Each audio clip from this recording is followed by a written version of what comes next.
जिंदगी और मौत ऊपर वाले के हाथ में है जहां बना, जिसे ना आप बदल सकते हैं ना मैं। हम सब तो रंगमंच की कठपुतलियां हैं। फिल्म आनंद में भले ही यह डायलॉग राजेश खन्ना बोलते हैं, पर असलियत यही है। ना तो जिंदगी का भरोसा है और ना ही मौत का, लेकिन इतना जरूर है कि जो पैदा हुआ है उसे एक दिन इस दुनिया से जाना भी है। वैसे तो मौत का कोई दिन निश्चित नहीं, लेकिन कभी कभी ऐसे संयोग देखने को मिल जाते हैं कि हैरानी होती है। कम से कम मुकेश, मोहम्मद रफ़ी और किशोर कुमार के मामले में तो ऐसा ही देखने को मिला।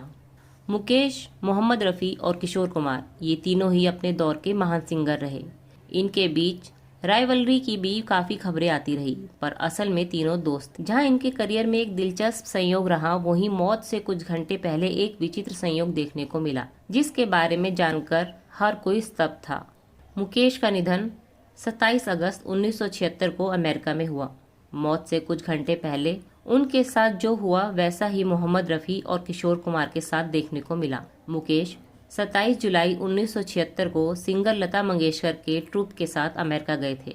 वहां उन्हें एक महीने तक लाइव परफॉर्मेंस करनी थी, लेकिन 27 अगस्त की रात सब कुछ बदल गया।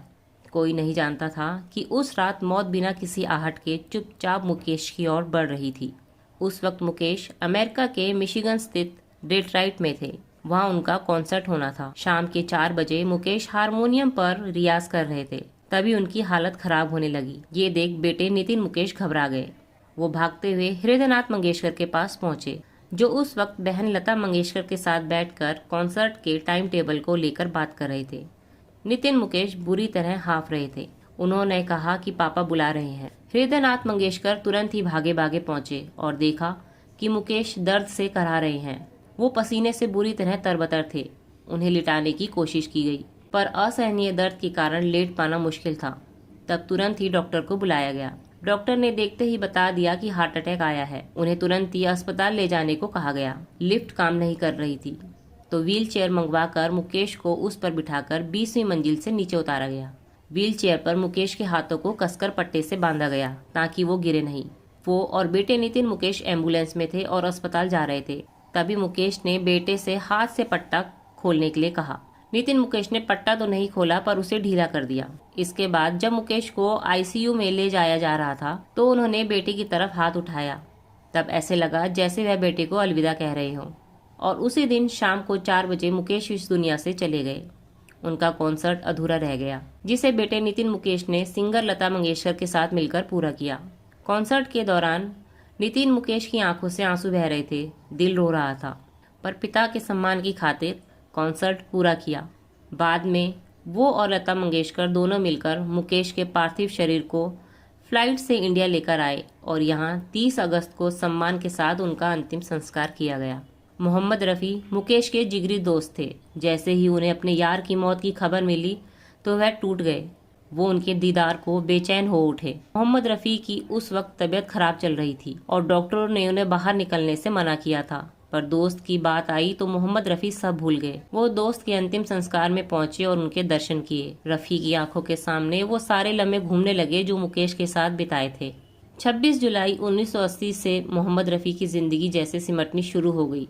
मौत धीरे धीरे उनकी ओर कदम बढ़ाने लगी। शायद जाने अनजाने रफ़ी साहब को भी इसका एहसास हो चला था। वो धर्मेंद्र और हेमा मालिनी की फिल्म आसपास के एक गाने तू कहीं आसपास है दोस्त की रिकॉर्डिंग के लिए लक्ष्मीकांत प्यारेलाल के पास पहुंचे। मोहम्मद रफ़ी ने वो गाना गाया और फिर लक्ष्मीकांत प्यारेलाल से कहा कि तो फिर मैं चलूं।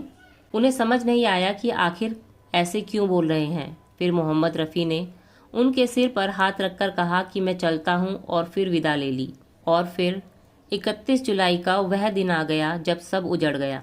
उस दिन सुबह बंगाली म्यूजिक डायरेक्टर श्यामल मित्रा रफ़ी साहब के घर रिहर्सल के लिए पहुंचे, पर देखा कि रफ़ी की तबीयत ठीक नहीं है। उन्होंने रिहर्सल कैंसिल करने के लिए कहा, पर मोहम्मद रफ़ी ने इनकार कर दिया और रिहर्सल चालू रखा।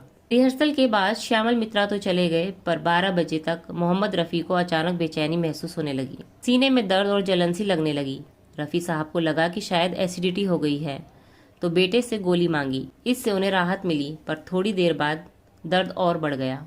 रफ़ी के परिवार ने फैमिली डॉक्टर को बुलाया, लेकिन वो नहीं मिले। इससे देरी हो गई। फिर दूसरे डॉक्टर को बुलाया तो उसने तुरंत ही रफ़ी साहब को हॉस्पिटल लेकर दौड़ने को कहा, लेकिन अस्पताल पहुंचे तो लिफ्ट खराब मिली। एक के बाद एक ऐसे दुर्भाग्य वाली चीजें हो रही थी कि सबका दिल बैठा जा रहा था। पहले डॉक्टर नहीं मिला, फिर लिफ्ट खराब मिली। रफ़ी को दर्द हो रहा था और उसी हालत में उन्हें सीढ़ियों से ऊपर ले जाया गया। लेकिन अस्पताल में कोई और व्यवस्था नहीं थी जहां हार्ट अटैक जैसी परिस्थिति से निपटा जा सके। ऐसे में रफ़ी साहब को बॉम्बे हॉस्पिटल ले जाया गया, लेकिन तब तक मोहम्मद रफ़ी की हालत और बदतर हो गई। इसी बीच उन्हें एक के बाद एक 3 हार्ट अटैक आए और रात को 10:25 पर इस दुनिया को अलविदा कह गए। मोहम्मद रफ़ी को जूहू कब्रिस्तान में सुपुर्दे खाक किया गया। बताया जाता है कि तब करीब 10,000 लोग उन्हें आखिरी विदाई देने उमड़े थे और आंखों से आंसुओं का सैलाब बह रहा था। किशोर कुमार की मौत का भी मोहम्मद रफ़ी और मुकेश की मौत के साथ अजीब संयोग रहा।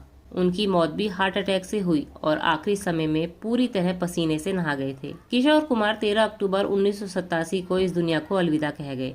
उस दिन उनके भाई अशोक कुमार का 76वां जन्मदिन था। किशोर कुमार की इच्छा थी कि वह दादा मुनि अशोक कुमार का बर्थडे मनाए, इसलिए उन्होंने भाई को फोन करके ये बात बताई और घर आने को कहा। लेकिन किसे पता था कि वह उसी दिन चल बसेंगे।